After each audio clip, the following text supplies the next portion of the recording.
Ang mabuting balita ng Panginoon, ayon kay San Lucas.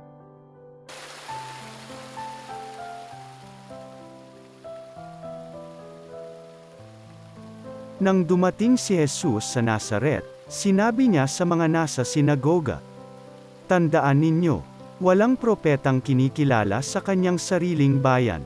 Ngunit sinasabi ko sa inyo, maraming babaeng balo sa Israel noong kapanahunan ni Elias nang hindi umulan sa loob ng 3 taon at kalahati at magkaroon ng matinding taggutom sa buong lupain. Subalit hindi sa kanino man sa kanila pinapunta si Elias kundi sa isang babaeng balo sa Sarepta, sa lupain ng Sidon.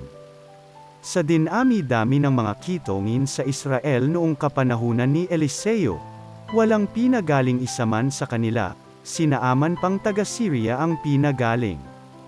Galit na galit ang lahat ng nasa sinagoga nang marinig ito. Nagtindigan sila, at ipinagtabuyan siyang palabas, sa taluktok ng burol na kinatatayuan ng bayan, upang ibulid sa bangin. Ngunit dumaan siya sa kalagitnaan nila at umalis. Ang mabuting balita ng Panginoon.